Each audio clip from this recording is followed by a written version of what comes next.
ഒരടിക്ക് കോളുണ്ടെന്നല്ലേ കേളപ്പെട്ട അശരീരി കേട്ടോ ഞാൻ കേട്ടില്ല. I have a very funny. I'm sure he doesn't remember. പക്ഷെ ഇപ്പൊ പറഞ്ഞാ മൂപ്പർക്ക് ഓർമ്മ. അച്ഛൻ ആളെ മനസ്സിലായോ?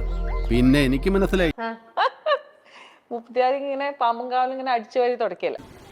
എന്നിട്ട് മൂപ്പര് വന്നിട്ട് എന്റെ ബമ്മിൽ ഒരു അടിയുണ്ട്.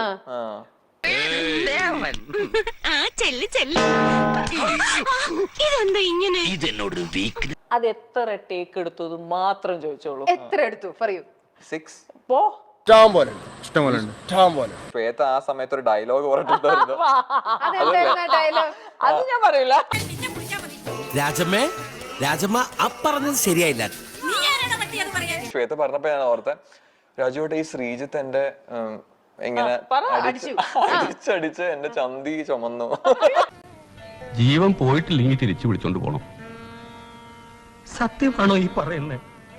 സത്യം ആയില്ലെങ്കിൽ ഭഗവതിയാണ് സത്യം. നമ്മളിപ്പോ ആക്ടിങ്ങില് നമ്മൾ ഇവനും അടിയോട് അടി നിന്റെ കരങ്ങൾക്ക് വിശ്രമമില്ലാതെ ചാട്ടവാറ് കൊണ്ടടി. ഇവന് ഏതോ ഞാൻ പറഞ്ഞിടാ ഇത് എന്റെ സ്വന്താണ്, ഇത് പ്ലാസ്റ്റിക്കോ ഇതൊന്നുമല്ല, എന്റെ സ്വന്താണ്. ഇത് നിന്റെ കുണ്ടി, നല്ല കുണ്ടി, നല്ല കുണ്ടി.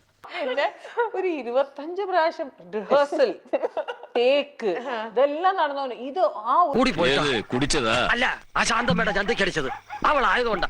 വേറെ ഏതെങ്കിലും പെണ്ണായിരുന്നു അടിച്ച് കരണ കൂട്ടി പോയി. ഒരു അടി ഇത് ഇതെന്താ ഇതിന് നെർവസ് ആയിട്ട് ഈ അടീന്റെ കൂടെ കിടക്കട കയ്യും പോയിട്ടേ വിറക്ക. അറിയാതെ പറ്റിപ്പോയതാ.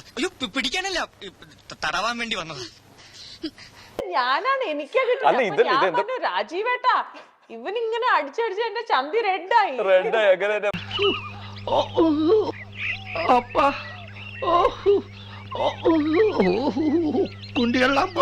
ഞാൻ ഇത് നമ്മള് സാധാരണ ഇപ്പൊ ഇത് ഞാൻ ഓരോ പ്രാവശ്യം ചെയ്യാൻ നേരത്തെ രാജു സാർ ഇത് അങ്ങനെയല്ലേ കറക്റ്റ്.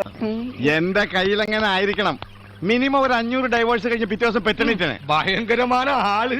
അതെങ്ങനെയാ കർത്താവും അടിവുള്ളവരെ കൊണ്ട് അറിയാൻ പറയില്ലല്ലോ. ഇത് കറക്റ്റ് ഇതിപ്പോ ഞാൻ ഇത് എന്താ ഉദ്ദേശിക്കുക? ഞാൻ പോയിട്ട് അടിക്കും. അടിയോടടി. എന്താണോ എനിക്ക് അമ്മയും പെങ്ങളെ കണ്ട തിരിച്ചറിഞ്ഞൂടെ? എന്ത് ചെയ്യാനാ ദാസേട്ടാ? ആ ഒരു ഏരിയ കണ്ട പിന്നെ എന്റെ കൈ വെറുതിരിക്കില്ല. ഞാൻ പറഞ്ഞില്ലേ ഇതിന്റെ ഒരു വീക്ക്നെസ്.